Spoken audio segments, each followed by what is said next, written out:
You're listening to the Q Podcast. I'm your host, Kiana Canada, and this is where we discuss pressing issues that are shaping our world today. So in this podcast, I will not be following a script, and I just kind of want to speak freely on an experience that is connected to the persecution that I experienced while I was living in the Kinsale Road Accommodation Center in Cork at the Direct Provision Center in the Republic of Ireland. Now, the information that I'm going to be giving in this video is not speculative. It is based on my personal experiences and observations. And I personally believe that asylum seekers who may, their country of origin may have a diplomatic relationship with the Republic of Ireland, may be going through the same thing. So I am going to be talking about two specific individuals within this video, and the allegations that I make against these two individuals are circumstantial, but I believe that circumstantial in this context is significant, and you'll see why I feel the way that I feel. Now, I invite these two individuals to appear on this podcast to explain their positions. I know that that is not going to happen, which will further my belief that these two individuals are engaging in acts of persecution and may be doing so at the behest of governmental figures, whether that is the Republic of Ireland, whether that is an attaché within the greater European Union, within the greater European Union, or whether that is one of the embassies, or so the U.S. Embassy. So I spoke a lot about me being encapsulated in a practice while I was at the Balseskin Reception Center, and during that practice, or during observing those specific instances and those behaviors, I expressed that I just felt that this was, cultural, and that there were some differences there, and I didn't really pay too much attention. And I did say that when I was in Sweden, there was a conversation that was being told to me that there was something going on within the Republic of Ireland. And again, I said that my thought process, how it always is that, like, Kiana, you don't do anything to really be captured within this practice, so you don't have anything to worry about. That's always my thought process. Again, I told my family once, or not my family, but I told my sister that my stepfather, one day when I was before I had moved to Florida, my stepfather cautioned me. He said, "Are you sure that you want to move to Florida? You know that they drug, on the back of a car, chained a black man, and they drug him down there." And my whole position at that time was that will never happen to me, because I won't face those kind of people. I won't be in an environment where those kinds of people are. So essentially that kind of thing won't happen to me. I will go to Florida. It will be easy for me to get a job, and everything will fall into place. And that was my thought process at that time. And that, of course, we know didn't happen. Other things that happened that I write about in my book, Running from Empty Shoes. But it was a similar situation when I arrived at the Kinsale Road Accommodation Center. Of course, I had experienced some incidents within the Balseskin Reception Center, And again, I had made a lot of friends, so there were people that I really cared about. So there were women from, I had a friend from Palestine that I really cared about. I had a friend from Nigeria that I really cared about. I had a friend from Jordan that I really cared about. I had a friend from Iran that I really cared about. I had some friends that and these were a mixture of women, non-binary people, men, and these were a lot of people that I was running into that I really had some wonderful conversations with and really cared a lot about them, and it was really sad that we were going to different accommodation centers.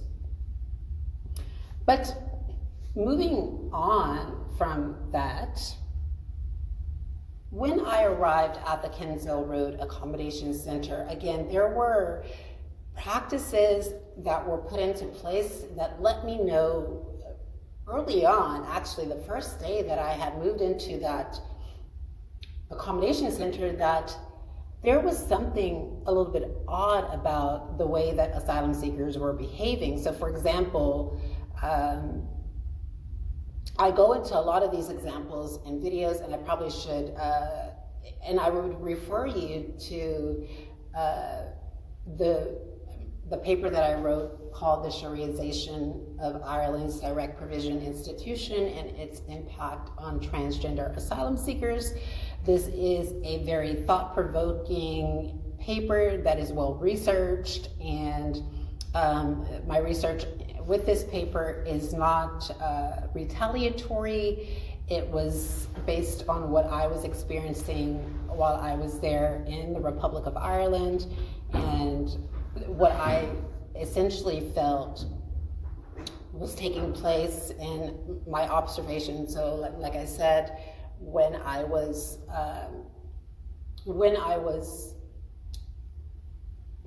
in this direct provision institution, and there were a lot of things that were happening to me personally, and my complaints weren't being taken seriously. And let me tell you, so I contacted several different places. I contacted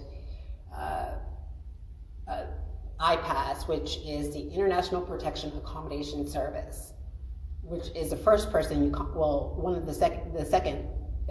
First, I contacted the manager, then I contacted IPAS. No action from the manager, no action from the IPAS. Then I contacted the Department of Children, Education, and Equality, and there was no action from that department. So I wrote Roderick O'Gorman a personal letter. And in this personal letter, I explained to him exactly what I was going through within direct provision, and there was no action taken there. So I contacted several journalists and explained to them what I was experiencing, and they took no action. I contacted NAS, the Migrant Refugee Rights Center. They didn't take action. I contacted everyone. And this led me to believe that what I was experiencing in direct provision was a calculated and concerted effort to actually undermine my asylum process and to actually push me out of the asylum system. So during this time, I had conversations with two individuals. So again, while I was at the Kensal Road Accommodation Center, during my experiencing persecution in this accommodation center, trying to make sense of it and researching the issues, observing the behaviors around me, I was still cordial and talking to everyone. Because again, I wanted to make sense of my experiences. I really wanted to develop genuine friendships with everybody. I really cared about everybody's experience and wanted to just kind of understand what was going on.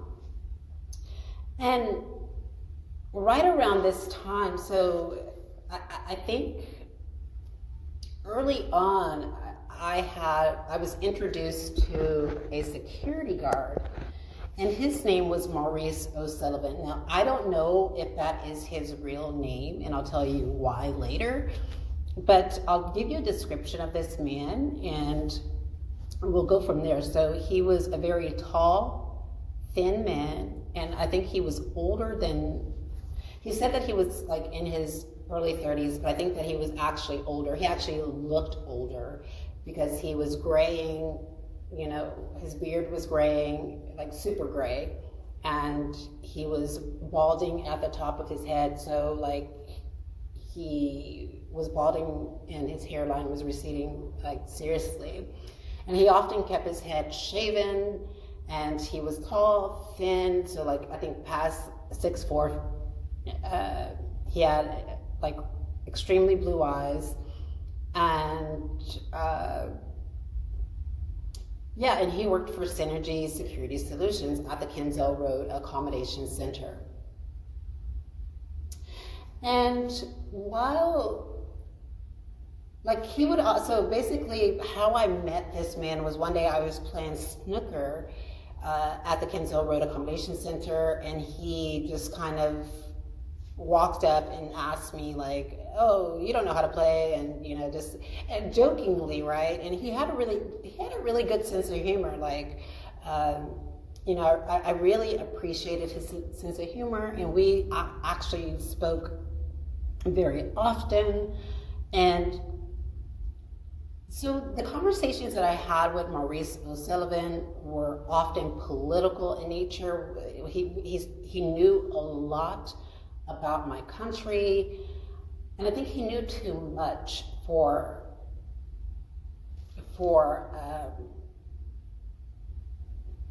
he knew too much to be, you know, just kind of in the job that he is in. Like, again, I don't hold the position that people who are in jobs like security are not intelligent. I actually think that there are a lot of intelligent people that are in these kinds of jobs, but we know that these jobs are often, you know, the first jobs that people often take when they are, you know, starting out in life. And so he had, of course, he was a security guard, but he knew a lot about my country, and he knew too much, as if he was an American.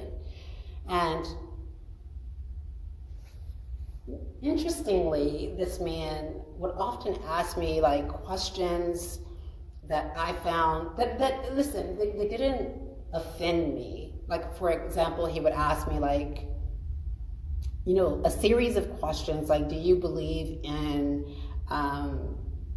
you know, sovereign citizens? I said, no, I don't believe in sovereign citizens whatsoever. Do you believe in, you know, Illuminati and crap like that? And I was like, no, like that's stuff, I just don't believe it. Like, there's a lot of stuff that I don't believe in. I don't believe that in sovereign citizens. I don't believe in Illuminati. I don't believe that there's aliens. I just don't believe in this stuff until like I can see it in front of me, and until somebody makes it make sense to me.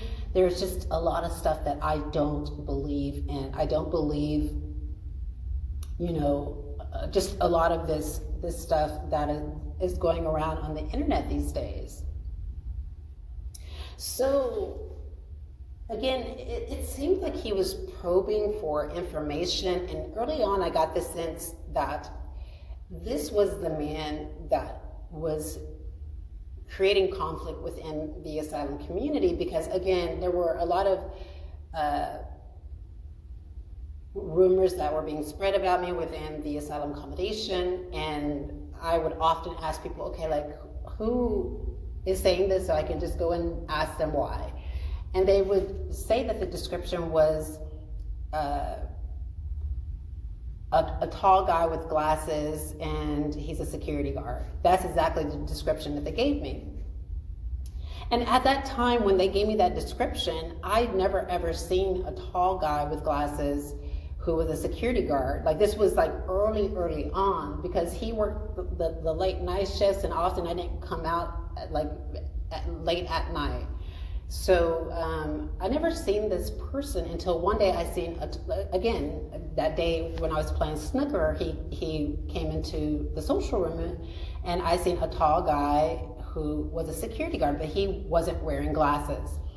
And at that point, I just started to pay attention and I wanted to know if it was him that was creating this chaos. So I had conversation after conversation after conversation with him to try and understand if like this was the culprit. And don't get me wrong, I really liked speaking to Maurice because he was the only person within that accommodation center that I could have like political discussions with. Nobody else seemed to want to have a conversation about serious topics and world issues. It was often, you know, gossip and drama, and, you know, which can be fun sometimes, but sometimes you just want to talk about something serious and just like have, you know, an intellectual, thought-provoking conversation. And that was something that he gave to me. Like, he gave to me this space where I could talk about my country and just kind of, you know, be able to go into detail about that. But again, like, he would ask me like certain questions like, what do you think about the LGBTQ community? Like, do you think that the T should be separated from the LGB? And my position was yes, I do, because trans people are about gender identity, while LGB, gay, lesbian, you know, lesbian, gay, and bisexual, that is about sexual orientation. So although there are some similarities there because of their lived experience, there's often a lot of differences within these communities. And I think that there is groups of gay, lesbian, and bisexual people that do not like trans people, and they have their own reasons for that, and maybe that'll be another video that we can talk about. So when I said that I do feel that these groups should be separated, I truly meant that. Like, I think that they shouldn't be as segregated in the sense where they don't give solidarity to each other, but I do believe that, you know, that gender identity is different than sexual orientation. And in that sense, yes, there should be possibly like where these groups are merging in their orientation and how they are representing their community. And we do see this happening in the world today. We see where there is groups for only trans people, and we see groups for only gay people, we see groups for only lesbians. So how I think about this isn't extreme. It is how other people are thinking about it as well. Now, there was one day where I walked into, I walked into the dining area, and it was when Maurice came to work, and he did have on glasses. So I had a seat with him, and I sat down and I said, so I want to talk to you about something that is happening. And some people told me that they gave me a description of a security guard that looks like you, that is saying a lot of negative things about me to the asylum seekers. And he declined that he said it, and I didn't think too much about it, and I didn't really elaborate on it. I still continued to talk to him for several reasons. For one reason, I did enjoy his company. Two, I was still trying to look into whether or not that this was a culprit, and because he is not going to come out and tell me. And three, like, I had really hoped that he and I could actually find common ground, that if in the event that he did feel that way about me. For example, he was very right-wing in my opinion, and he had a huge dislike for, or made it appear as if he had a huge dislike for immigrants. He definitely had a huge dislike for trans people and like LGBTQ people. And I can remember one day, so there was a woman that was in my building, and she and I were very friendly with one another. And, you know, she was just such a wonderful woman. She was like one of the, there was two women, but she was one of the only women that actually treated me with so much respect at the Kenzo Road Accommodation Center, and it was not fabricated or feigning that she liked me. And one day she just said, "Hey, can you hold my baby while I go get my laundry?" And I was like, "Of course." So I held her baby, and Maurice, what he did was he immediately like snatched the baby out of my hand. And ladies and gentlemen, this energy there is projection.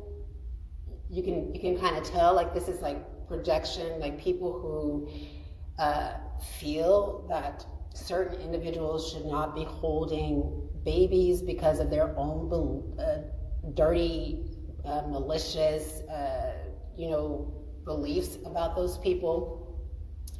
And like, I just looked at him as like, dude, like, maybe you shouldn't be the one that's actually holding the baby. But anyway, like, I didn't let it get to me because, again, like I said, it was a projection of what he was throwing up in the universe.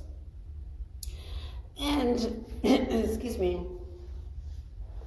So, a lot of the times what I've observed is that when Maurice would come to the Kenzo Road Accommodation Center, he would often bring his laptop.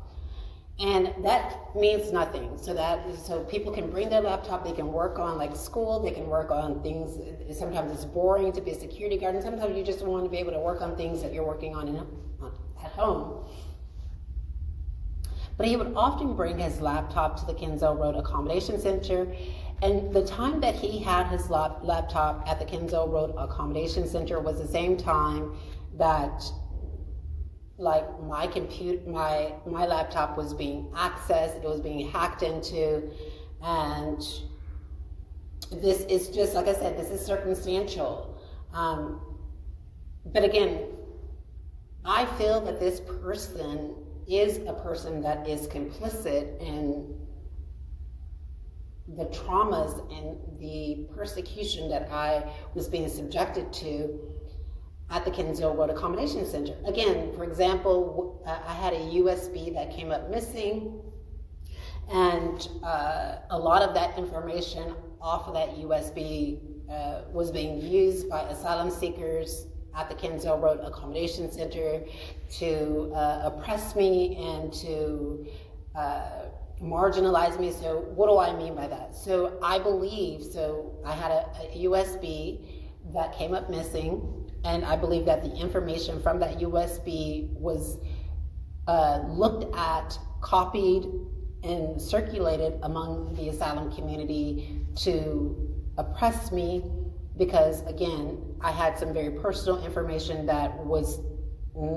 no one knew about, and no one could ever know about, that was on that USB. And suddenly all these asylum seekers knew exactly what my personal business that was on that USB. And this information was just about my life history. There was nothing, that I need to hide, nothing illegal. It was just simply about personal stuff about me and things that I've gone through. And of course, the full book to Running from Empty Shoes was on that USB. So I certainly feel that this copy of Running from Empty Shoes is being circulated in a way to oppress me and to make me feel guilty about my memoir and my life experiences. And there was another individual that was there at the Kenzo Road Accommodation Center. His name was Bradley Hale. Allegedly, that's his name. So he arrived right after I published my research, and I think he arrived, Maurice was still working at the Kensal Road Accommodation Center when he arrived. And at first, Bradley Hale was living in building 7, I think. And he was staying in a room in building 7, and this lady that he was living with, or this lady that he came with, she was staying in building 5. And right after my accounts were being hacked into, and I went through this whole situation with management, and I discussed that, of course, in an earlier video, some reason and somehow Bradley Hale moved into my building. Now, this is the building that I lived in was a family building, so it houses women and families, and he moved in there with this lady that was living in building 5. Now, Bradley is a very tall man as well. He has brown eyes. He's kind of on the heavier side, and he alleges that he is from South Africa. He is a South African white man, and clean shaven, and always wore like a blue hoodie and some blue jeans. And he was quite tall, probably not as tall as Maurice, but probably like 6'2" or something. He was tall as well. And I believe that this was a person that was put into place as well to engage in psychological violence. And what do I mean by that? So basically, asylum seekers, this was a person that hardly ever came out of his room. And asylum seekers were constantly going in and out of his room. And just think about it, for somebody who doesn't come out of their room, and for people not to know exactly who this person is, or to not have developed strong ties and strong relationships with this person, people were spending a lot of time going in and out of his room in building 3. And what I think what was happening is that this was a man that was giving instructions to asylum seekers, to persecute me and to make it appear as if like all this was just happening, within my mind. So let me explain to you how this works. What these kinds of people do that are likely working for the government, who are engaging in acts of transnational repression, what they do is this. So as a researcher, I wrote this paper about what I believe to be a phenomenon happening within direct provision. And they looked at this particular research as, who is this black woman, or who is this person writing this, paper about this? Like, they have no business. I could just tell the way that they thought about this intuitively by the way that they were treating me again.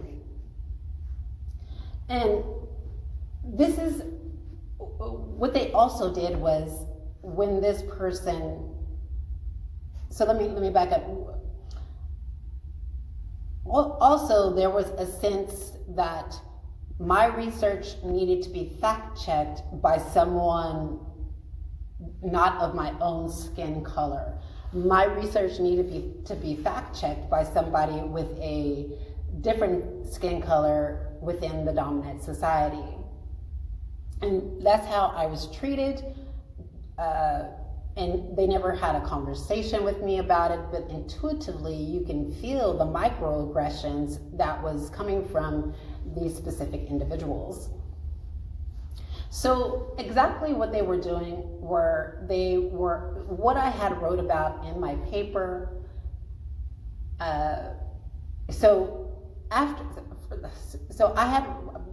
I was being put through a practice while I was in direct provision. And through those observations, I wrote about that. And I think I wrote about it well and researched the subject well. And I did this all on my own. Like, no one helped me. I did it on my own, and I spent a lot of time. I had a laptop, I had a lot of free time, and it was something that I was interested in and wanted to do. And after I researched that issue, I noticed that there was a period of pause, and this is when Bradley Hale came to Kensal Road Accommodation Center, and then all those things that were outlined in my research, I was being put through those practices again. So again, I was being called nasty names again. I was being, marginalized. I was being ostracized. I was being isolated.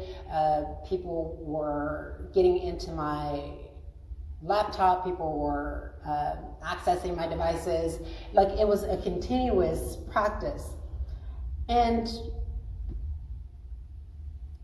despite complaining again about it to several entities, no one did anything about it.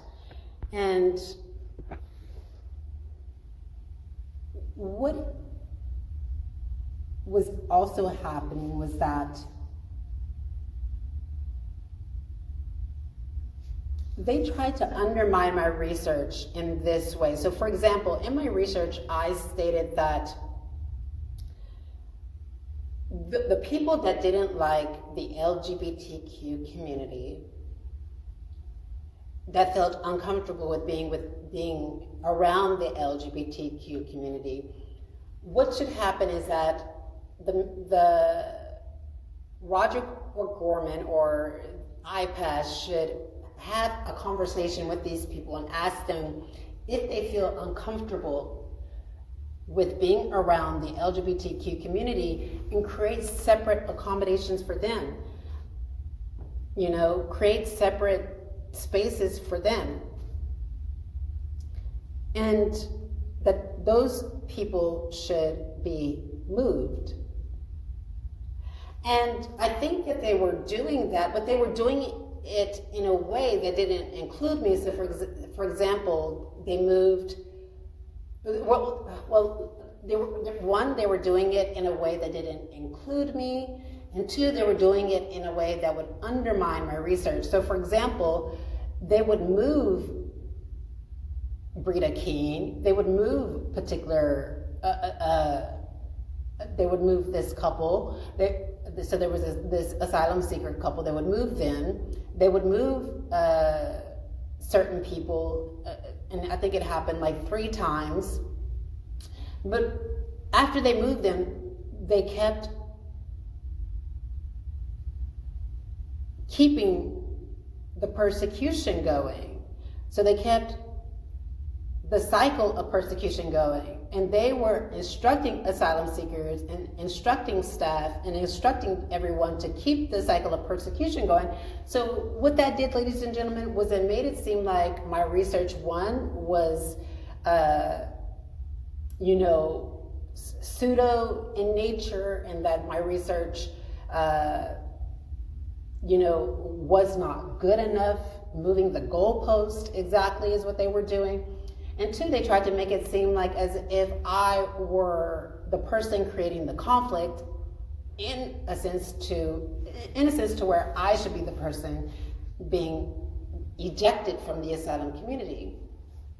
So let's go back to point 1.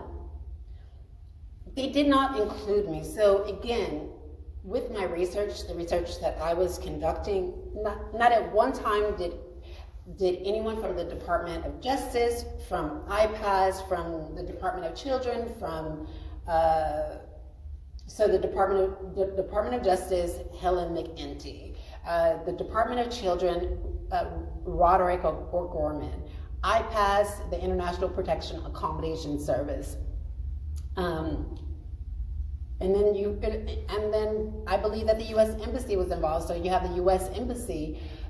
Not any of these people came and sat down and had a face-to-face conversation with me about what's going on. They just assumed that I was the horrible person, that I was the bad person, and they decided to expose me, to inhuman and degrading treatment for the rest of the duration that I was there in the Republic of Ireland. And they increased that persecution, they increased that pain, and they increased that trauma in a way to do several things. One, to undermine my research. Two, to undermine my epistemic capacity to make sense of my own experiences. Three, to coercively repatriate me from the Republic of Ireland. And four, what I believe that they were hoping to do was to unalive me, or for me to unalive myself. And ladies and gentlemen, while I was at the Kenzo Road Accommodation Center, what I was hearing from staff, and these were conversations that I was having with staff, and that they would tell me that this is going to benefit us all. So basically I would explain to them what I was going through, and they said, don't worry, we're taking care of it. This is going to benefit us all. And you see how this is psychological violence. They weren't taking care of this. Basically, what was benefiting them is exactly what they were doing to me. They were harming me in the process, trying to make it look like I didn't have the mental capacity to complain about the things that I was complaining about. I didn't have them. They tried to make it appear as if, I was a person that didn't know what I was talking about. So a lot of things happened there. I was pushed out of university. So I was pushed out of 2 universities. I was pushed out of my online university because there were funds missing from my account, and those funds didn't come to me or anybody that I know. And then I was attending university there within the Republic of Ireland at UCC, and I was pushed out of that university. And the way that I was pushed out of that university was, what I believe is that my communications were being obstructed and intercepted, so they wouldn't get to their intended recipient. For example, there was a practicum that I needed to complete for one of the programs that I was taking. And I contacted several places for to complete that practicum, and none of those places ever contacted me back, despite everyone in the group being contacted back. And I feel that this was in an attempt to undermine me, and not only was it that an attempt to undermine me, but they were intercepting my communications. And this is still going on now. Right now, I have a phone that is being surveilled, and the information on my phone, there's just a lot of strange activity on my phone. And the reason why I haven't really complained about it is because it is a phone that I use to contact my family. It's a phone that I just need to have to get by every day. But, it is just a nuisance to have somebody that doesn't have a life and doesn't have an existence of their own surveilling you and watching everything that you do, and attaching themselves onto you, and staying with you at every single moment, 24 hours a day. It's annoying. It really is. It's an annoying process. It's distressing. And again, I know what people who are going through cyberbullying and cyber harassment, I know how they feel, because of course I'm going through this. Now, this isn't where somebody is going through this one day or 2 days or a week. I've been going through this for over 3 years, within Europe. I don't think that this happened to me in Sweden, but it is definitely happening to me since I arrived at in the Republic of Ireland. So, of course, and I think that needs to be something done about it. So that is my thoughts on these two individuals. at the Kenzel Road Accommodation Center. There is a lot of evidence that I am keeping private into myself because that is going to be used in a different situation, but this is just the surface, what may be already known about these two individuals, and it is just to bring awareness that if you are in direct provision or if you are around these individuals, that there is a reason to be careful, and because of what is happening. Now, if these two individuals think that I am wrong about what I'm saying, I invite both of them to have a discussion on the Q podcast or to have a discussion over the phone and to bring clarity and come to the truth, which I seriously doubt will happen, but I'm open that will happen. And tomorrow we will talk about Donald Herlihy. This is another man who you cannot find any information about him online, and I am going to explain to you how I feel like he fits in the puzzle. This has been an episode of the Q podcast. I want you to keep listening, keep asking those difficult questions, engage in conversations where there is a possibility to where you can meet common ground. Always speak your truth, live out loud, be safe,